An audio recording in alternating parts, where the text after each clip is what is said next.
to see what it would do. Okay, here's an example of the kind of motor we just saw from the boy electrician. This is a magnetic attraction motor, and in the form of, we have a coil here that has 4 windings on it, and as you can see, I can stick my finger down here. It has a hollow core, and underneath here, this is a piece of iron, and it's attached to this crankshaft. And what happens is you turn the coil on, and it draws the magnetic field in here, draws the piece of iron up to it, and then the commutator on the back turns it off, and then the iron can fall out unopposed. So that's the motoring cycle. So the coil turns on here, it sucks it up, turns off here, and it lets it drop out. Electrically, when the coil turns on, it draws power from the power supply, and when it turns off, the circuit allows the discharge of the magnetic field to create an inductive collapse, and that energy is siphoned back through a secondary circuit to charge this battery in the back. So we can not only we can take electricity from here, create mechanical energy here, and get electricity back over here, and that all we have to do is stagger these events in time to so that they don't oppose each other at any given time. So let's see how it works.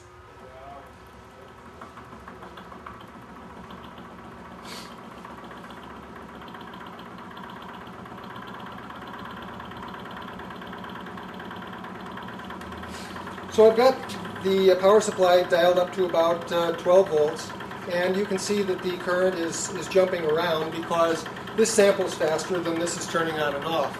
Well, you can see that we've already pushed our battery up from where it was before, and it continues to climb.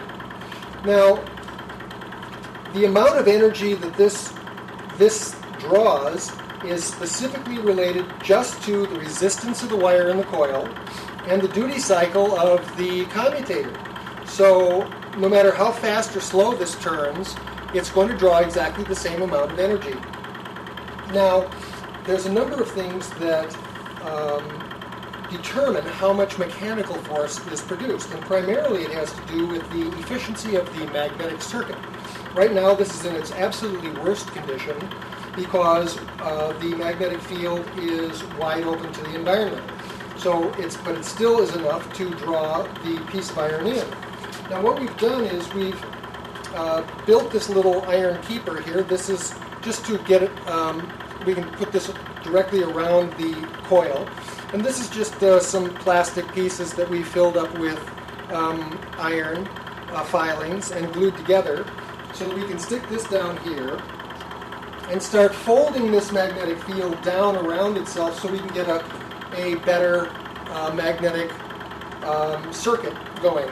This is just a piece of junk that we pulled off the shelf, but it has some iron here, and as soon as I put this on the top and really start folding this magnetic field down, you can see that it speeds way up. Now, what this means is that the coil is turning off more often, many more times per second. The faster this goes, the more times the coil turns off per second, and so it charges the battery faster, even though we're still not drawing any more from over here. And now you can see that at this speed, we can see that the current has really settled down to about 2.3, 2.4 amperes, and that's what the system draws to run the motor. Now, what I'd like to do is, and we're pushing the battery up to 13 volts. Now this battery is fairly well charged, so it's not too difficult to push it up here because this battery is almost fully charged as it is, but this illustrates the point. Now the other thing I want to show you is you can see that the current basically is centering right around 2.3. And if I raise the voltage just a little bit and make it go a little bit faster, then we can get it to stabilize at, say, about 2.3, 2.4, and so that's where the current is. Now, we saw with the other motors, the minute that I would try and slow this down at all, then the current that it was drawing would jump up completely. But now on this motor, if I slow it down, you see that the number doesn't just go up, it also goes down. So it's still jumping in the same range. And again, we're into that sampling problem again. But basically what happens is that the duty cycle of the resistance of the resistance of the coil stays the same, and the duty cycle of the commutator stays the same because it's on the same amount of time, same percentage of time, whether it's going fast or slow. So the total amount of current is determined by those two factors and those two factors alone, and not in relationship to what the mechanical load is. So here we have a much more interesting motor that shows the principles that I was talking about when we were looking at the standard motors.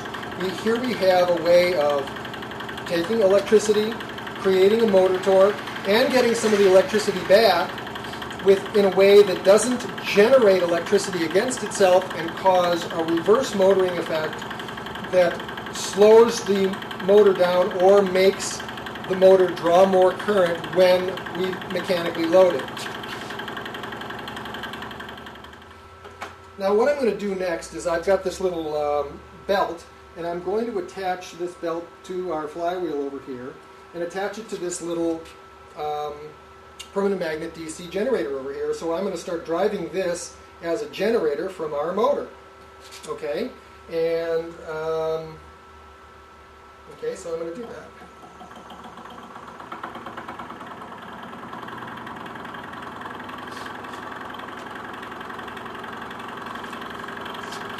Okay, and so I've got this at about 16, maybe I'll crank it up a little bit more. And what I want to show you, so I've got this running at about 17 volts, and as you can see, the current it's drawing is right around 3.3. But now what I can do is, and now see we're turning it off and on so often, and it's really starting to push this battery. But now what I can do is I can ask this generator to run a load.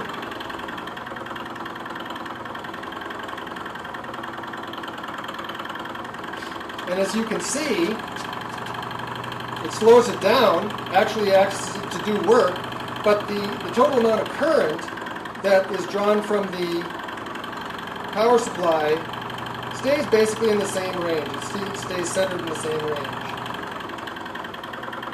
So again, it doesn't immediately jump to twice or anything else. And so this is a perfectly good demonstration that shows that it is possible to build an electric motor that creates mechanical energy, gives you some of the electricity back, and operates with no back EMF in the sense that as a motor, it's only a motor. Now the reason this doesn't draw more energy when it's drawing a load is that, one, it doesn't act as a generator. I can twist this all day and all night, and it doesn't generate anything.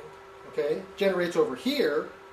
But this process of moving an iron shaft in and out of a coil will never generate any electricity. So this is only an electric motor, and it is not a generator in reverse.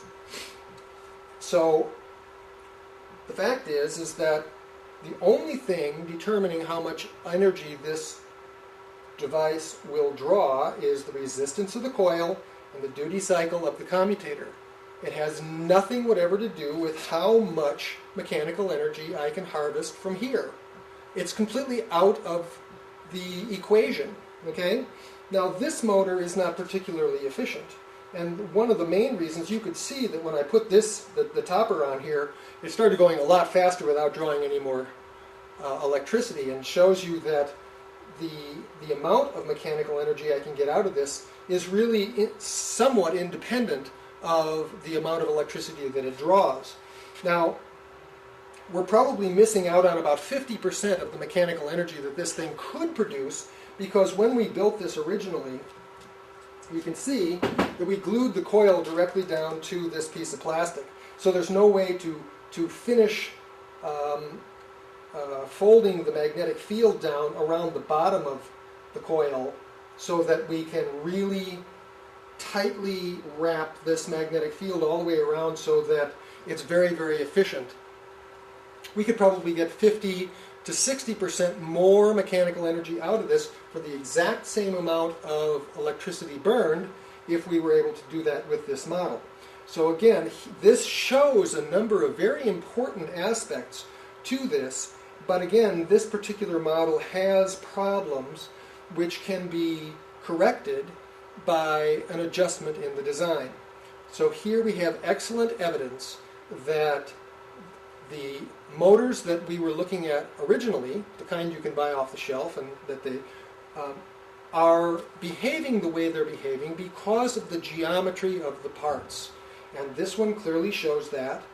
And in fact, all motors and generators behave the way they behave because of the geometry of their component parts, and not because they're limited by some,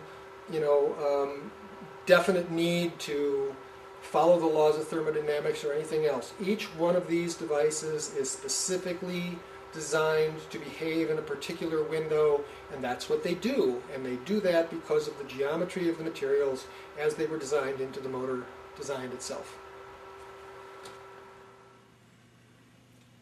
So here is a close-up of one of the sections of Thiel's 8-cylinder solenoid engine. And you can see that this has essentially the same construction of the machine we just tested on the bench. You can see it's sideways, and ours was vertical, but that's a minor consideration. So you saw that our moving member would move about 50% outside of the coil at the downstroke, and it was on a crank, and it would pull all the way up to the top. And we saw a number of things. First of all, we saw that, of course, it worked with no back EMF. In other words, when we mechanically loaded it, it didn't draw more current or generate any energies against itself.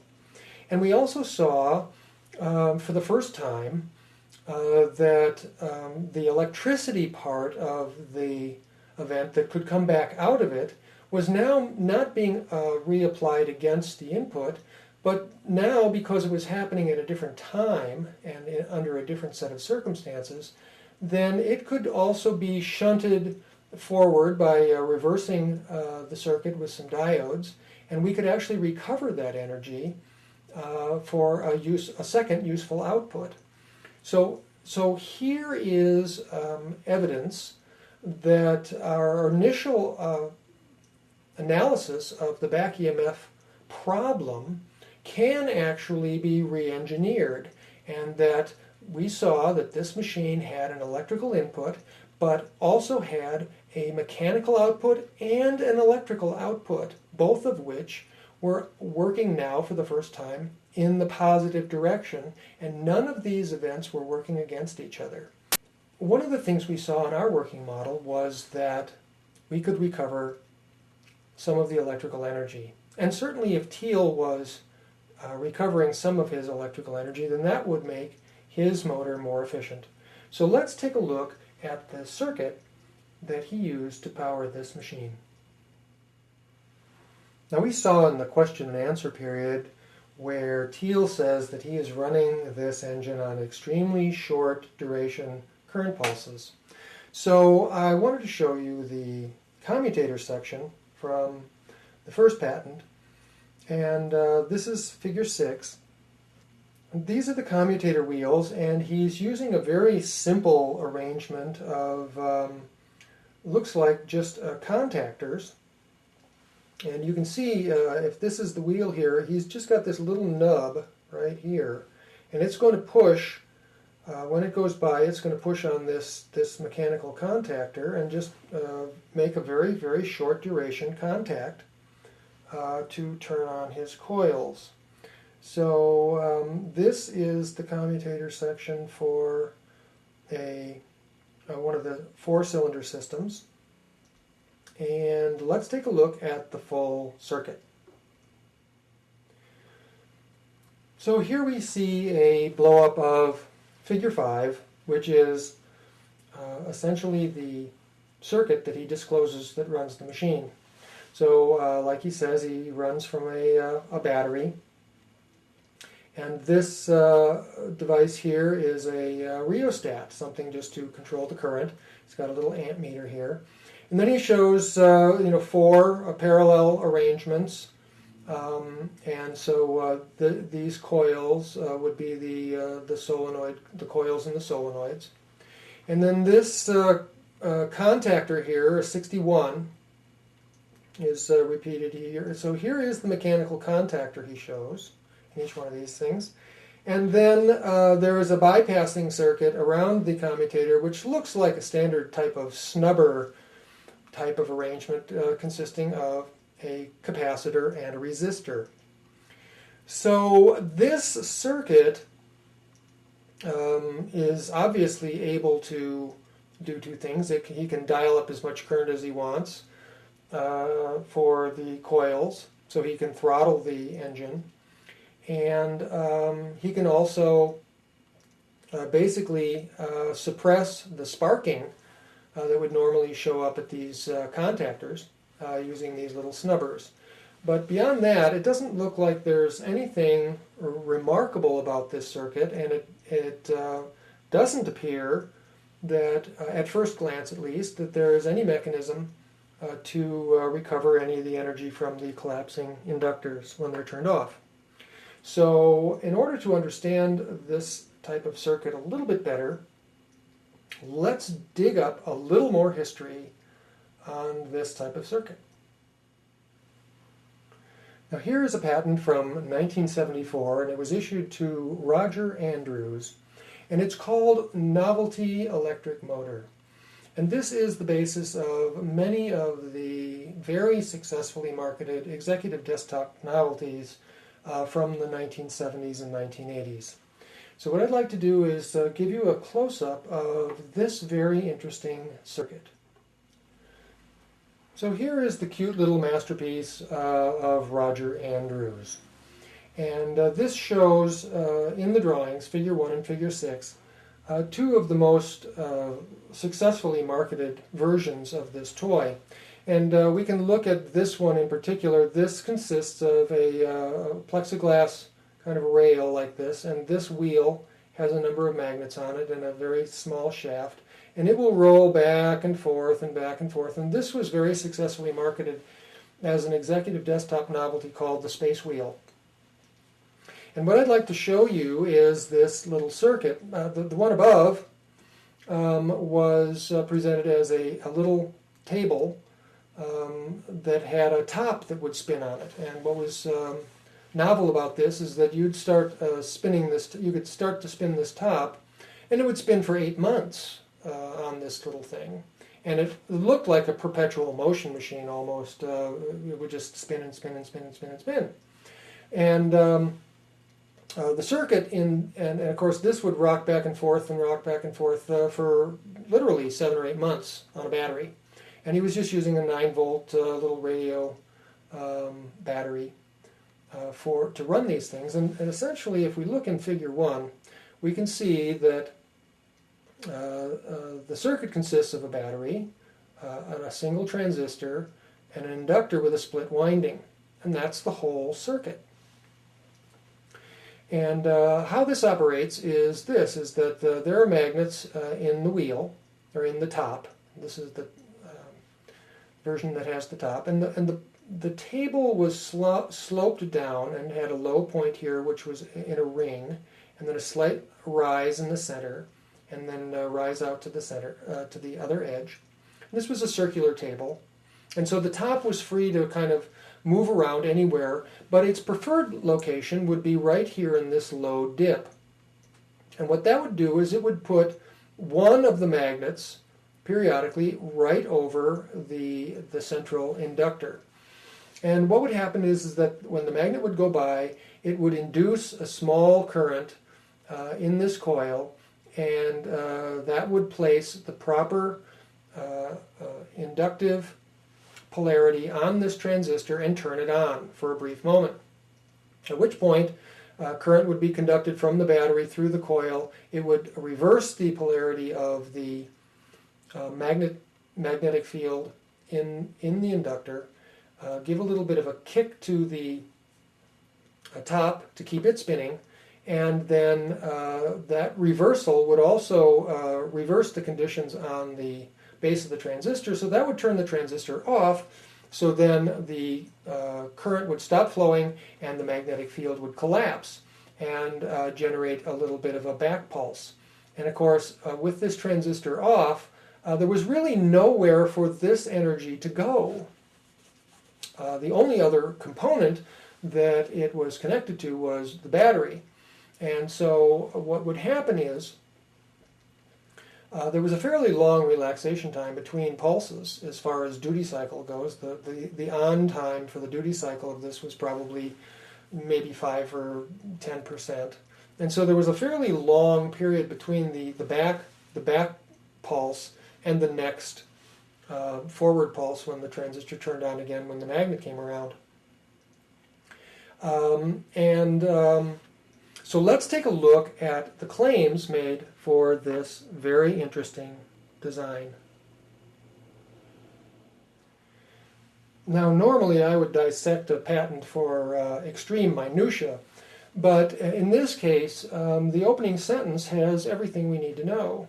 And it says, "This invention relates to electric motors, and more particularly to a novelty electric motor which appears to have no source of power."